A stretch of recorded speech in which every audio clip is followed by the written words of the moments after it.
तो पिछले एपिसोड में टैन्यू को पता चला था कि सिनी असल में मास्टर तेंताई की भतीजी है, इसीलिए वो इसके सामने माफी मांगने लगता है और उससे कहता है कि मुझे इसके बारे में पहले पता नहीं था। वहीं दूसरी तरफ हम देखते हैं कि मेंगई और बाकी लोग भी इस बात से काफी हैरान हो गए थे और इसके बाद मेंगई भी इसके सामने माफी मांगने लगती है, लेकिन इस पर सिनी इनसे कहती है कि तुम्हें यह सब करने की जरूरत नहीं है, क्योंकि आखिरकार तुम लोगों को भी तो इसके बारे में कुछ पता नहीं था और इसके अलावा मैंने कंपटीशन में इस तरह से एक्टिंग किया था कि मैं तुम दोनों को मारना चाहती हूँ। लेकिन इसके बाद वो रिवील करती है कि असल में वो केवल ऐसा करने की नाटक कर रही थी ताकि वो इस तरीके से अपने मास्टर को दिखा सके कि वो इनको मारना चाहती है। अब इसके बारे में पता चलने पर टैन्यू और मेंगई दोनों काफी हैरान हो जाते हैं, क्योंकि असल में इसी वजह से इनको लगा था कि सिनी भी इनको मारना चाहती है और केवल इसी के वजह से इनके बीच में दुश्मनी हो गई थी। लेकिन वहीं सिनी अब इस बात से काफी उदास हो गई होती है और फिर इनसे कहती है मुझे ऐसा लगता है कि मैं यहाँ से वापस नहीं जा पाऊंगी, इसीलिए मैं चाहती हूँ कि जब तुम यहाँ से वापस जाना तब मेरे अंकल से कह देना कि मैं इसमें कुछ भी नहीं कर पाई। इसी के साथ वो इनसे कहती है कि जैसे ही मैंने एटर्निटी लैंड में एंटर किया तभी उसी वक्त एक लेवल 3 वाले मॉन्स्टर ने हमारे ऊपर अटैक कर दिया, जिसको मारने के चक्कर में मैं इतने बुरी तरीके से जख्मी हो गई। नहीं तो अगर इसके दौरान मुझे कुछ भी नहीं हुआ होता तो फिर मैंने एटर्नल इमोर्टल सेक्ट के सभी लोगों को मार दिया होता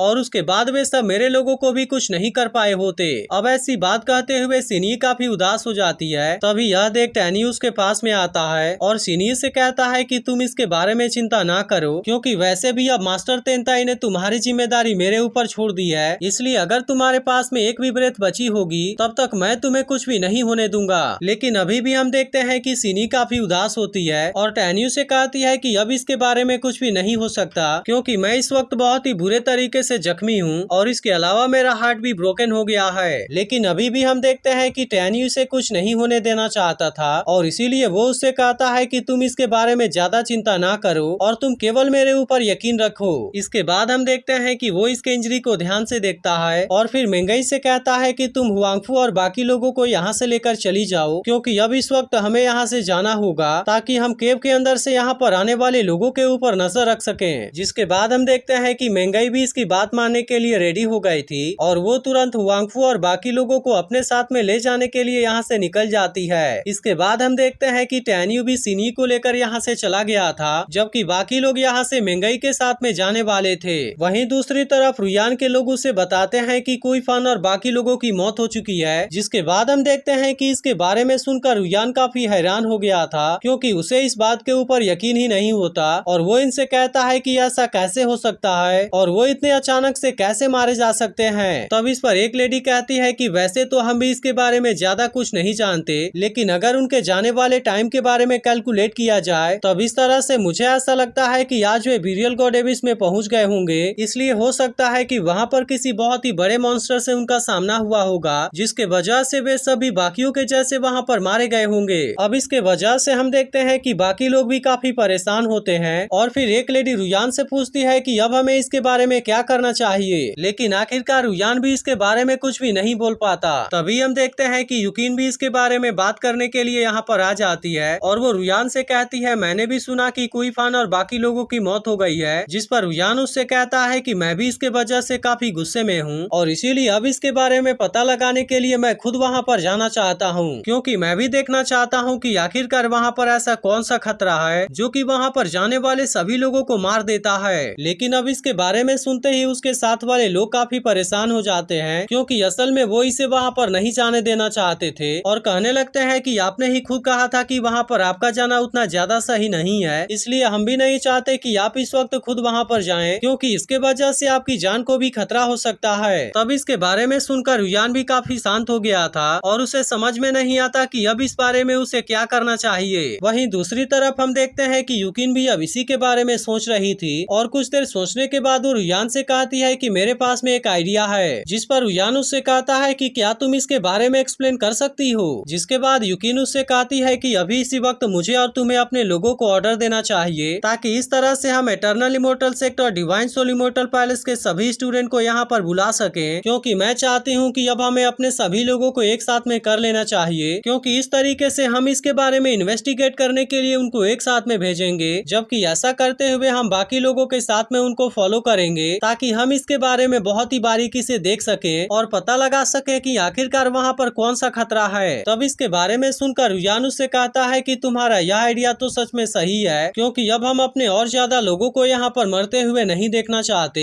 इसीलिए वो अपने लोगों से कहता है कि तुम इसके बारे में सभी लोगों को बता दो, क्योंकि मैं भी चाहता हूँ कि अब जितने भी लोग हैं वो यहाँ पर आ जाएं। जिसके बाद हम देखते हैं कि वे लोग भी ऐसा करने के लिए रेडी हो गए थे। वहीं दूसरी तरफ हम देखते हैं कि टैन्यू भी सभी लोगों के साथ में गुफा के अंदर आ गया था और वे लोग अब यहीं पर छुपकर काफी समय से यहाँ पर किसी के आने का इंतजार कर रहे थे। लेकिन अब इतने समय से इंतजार करने की वजह से जियान काफी परेशान हो गई थी और फिर वो टैन्यू से कहती है कि आखिरकार हम यहाँ पर इस तरह से कितने देर के लिए इंतजार करेंगे, क्योंकि वैसे भी हमें यहाँ पर छुपे हुए 1 महीने से ज्यादा हो गया, लेकिन इटर्नल इमोर्टल सेक्ट और डिवाइन सोल इमोर्टल पैलेस के एक भी लोग यहाँ पर नहीं आए। इसी के साथ वो उससे कहती है कि अब तो हमारे पास में केवल 8 महीने बचे हुए हैं, क्योंकि उसके बाद यह ट्रायल भी खत्म हो जाएगा और इसीलिए वो उससे पूछती है कि क्या हम इसके बारे में कुछ भी नहीं करेंगे। तब इस पर टैन्यू जियान से कहता है कि तुम इसके बारे में ज्यादा टेंशन ना लो, क्योंकि वैसे भी हमने इटर्नल इमोर्टल सेक्ट और डिवाइन सोल इमोर्टल पैलेस के बहुत सारे लोगों को मार दिया है। इसीलिए मुझे ऐसा लगता है कि रुयान और यूकिन अब इसके बारे में कुछ जरूर करेंगे। और इसके बाद वो इनसे कहता है कि अभी भी हमें कुछ और देर के लिए यहाँ पर उनका इंतजार करना चाहिए। तभी इसी बीच हम देखते हैं कि इसके ऐसे बात को सुनकर हुआंगफू इसके पास में आता है और फिर वो टैन्यू से कहता है कि अगर रुयान और यूकिन सच में यहाँ पर आ गए तो फिर क्या हम उनको भी मार देंगे या फिर उनके साथ में कुछ और करना है। लेकिन अब इसके बारे में सुनकर टैन्यू कुछ भी नहीं बोल पाता। जिसके बाद हुआंगफू उससे कहता है कि असल में वह दोनों तो बहुत ही स्पेशल हैं, इसलिए मुझे ऐसा लगता है कि अगर हमने सच में उनको मार दिया तब इसके वजह से मुझे ऐसा डर है कि eternal immortal sect, divine soul immortal palace और नानगोंग डायनेस्टी एक साथ में अपने फोर्स को मर्ज करके हमारे ऊपर अटैक कर देंगे और इस तरह से हो सकता है कि वो हमारे हुआंगफू सेक्ट को बर्बाद कर दें। तब इसके बारे में सुनकर वे सभी काफी डर गए थे और टैन्यू से कहता है कि तुमने जो भी कहा वह पूरी तरह से सही है। तभी इसी बीच हम देखते हैं कि एक लड़का इनके पास में आता है और इनसे बताता है कि हमने यहाँ पर किसी को आते हुए देखा है। तब इसके बारे में सुनकर टैन्यू और बाकी लोग भी पूरी तरह से अलर्ट हो गए थे, क्योंकि वे लोग अब इसके बारे में कुछ भी रिस्क नहीं लेना चाहते थे। और इसी के साथ हम देखते हैं कि बाकी लोग भी अब यहाँ पर आ गए थे। तभी कुछ देर के बाद 2 लड़के यहाँ पर आते हुए इनको नजर आते हैं, जिनको देखते ही वे सब इनके ऊपर अटैक करने के लिए रेडी हो गए थे, क्योंकि इस तरह से वे सब इनको भी मार देना चाहते थे।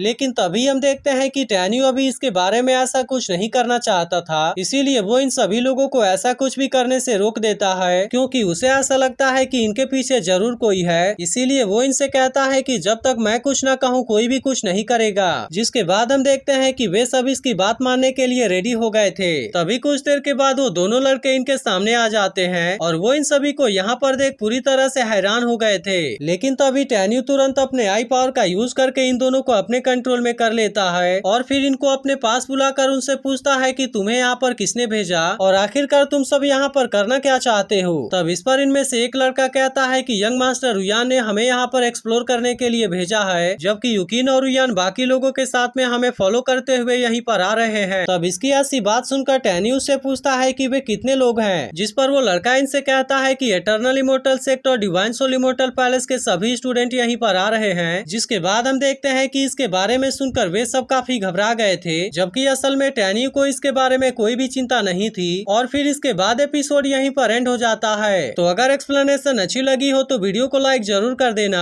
और अगर पिछली वीडियो मिस कर दिया हो तो लेफ्ट वाली वीडियो जरूर देख लेना।